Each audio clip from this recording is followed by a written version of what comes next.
राधा वल्लभ शेरवंश। आज की वीडियो में हम जानेंगे कि ऐसे कौन से प्रमुख स्थान होते हैं जहां हमें नाम जप अवश्य ही करना चाहिए। वैसे तो नाम जप हमें हर समय करना चाहिए। नाम जप का कोई भी समय, स्थान या कोई विशेष शुद्धि की आवश्यकता नहीं होती है।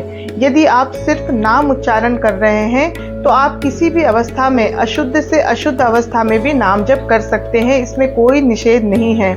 सोते, उठते, बैठते, स्नान करते समय, हर स्थान पर और हर अवस्था में आप नाम जप कर सकते हैं। इसमें किसी भी तरह का कोई नियम नहीं है। मंत्र जाप करने के लिए जरूर नियम बताए गए हैं, पर जो भी आपके इष्ट है, जो भी नाम आपको प्रिय है, आप उनका नाम निरंतर 24 घंटे जप कर सकते हैं। इसमें कोई भी निषेध नहीं है। यदि हम हर समय नाम जप नहीं भी कर पाते हैं तो भी कुछ ऐसे स्थान होते हैं जहां हमें नाम जप अवश्य ही करना चाहिए। आइए जान लेते हैं कि वह कौन कौन से स्थान हैं जहां हमें नाम जप करना चाहिए। सर्वप्रथम पहला स्थान होता है किसी की शव यात्रा। जब भी आप किसी की शव यात्रा में जाए तो उस समय हमें नाम जप अवश्य ही करना चाहिए। या फिर ऐसा भी होता है कि हम कहीं जा रहे हैं और रास्ते में हमें किसी की अंतिम यात्रा इस तरह से देखने को मिल जाती है, तो उस समय भी हमें भगवान का नाम लेना चाहिए, भगवान का नाम जप करना चाहिए। दूसरी अवस्था होती है कोई व्यक्ति अत्यंत ही बीमार हो।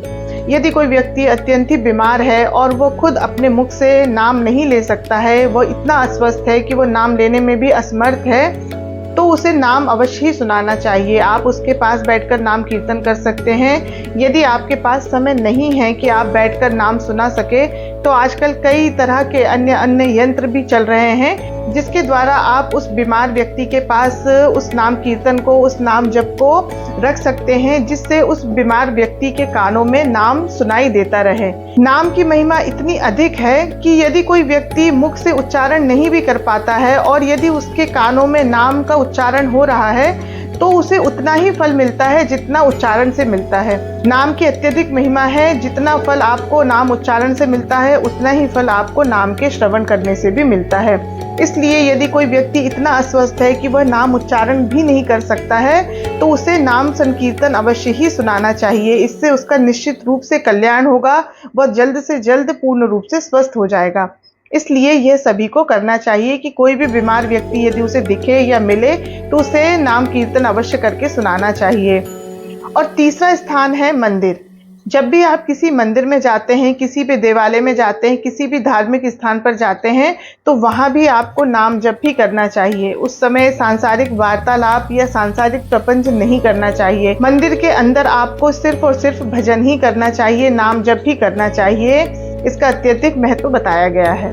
और चौथा स्थान है, जब भी आप किसी संत महात्मा गुरुजनों से मिलने जाए तो उनके पास जाकर भी आपको नाम जप, नाम उच्चारण अवश्य ही करना चाहिए।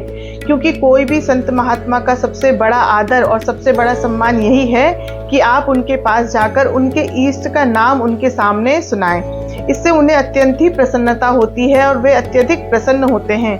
कभी भी किसी भी साधु, सन्यासी, संत या गुरुजनों के पास जाए तो कभी भी उनसे सांसारिक वार्तालाप नहीं करना चाहिए, सांसारिक वस्तुओं की कामना नहीं करनी चाहिए, क्योंकि वे परमार्थ के पथिक होते हैं। उनसे आपको संसार की वार्ता नहीं करना चाहिए। जब भी आप किसी भी संत महात्मा से मिले तो उनसे भगवत नाम चर्चा, भगवत नाम संकीर्तन ही उनके साथ करना चाहिए और इससे उनको अत्यंत ही सुख प्राप्त होता है और वे अत्यधिक प्रसन्न होते हैं। यदि आप संत महात्मा की कोई सेवा करना चाहते हैं तो उनके सामने उनके गुरु, उनके इष्ट का नाम उच्चारण करिए, जिससे वे अत्यधिक प्रसन्न होते हैं और वे हमें आशीर्वाद देते हैं, जिससे हमारा भजन भी खूब बढ़ता है।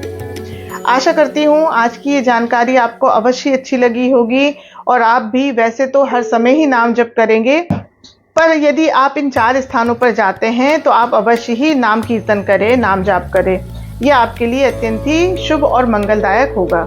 आशा करती हूँ आज की ये जानकारी आपको अवश्य अच्छी लगी होगी, तो अधिक से अधिक लोगों तक इसे शेयर करें ताकि सभी को इसका लाभ मिल सके, सभी इसका लाभ उठा सके और अपने जन्म को सफल बना सके।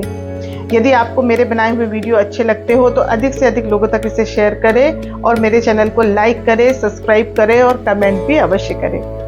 जय जय श्री राधे।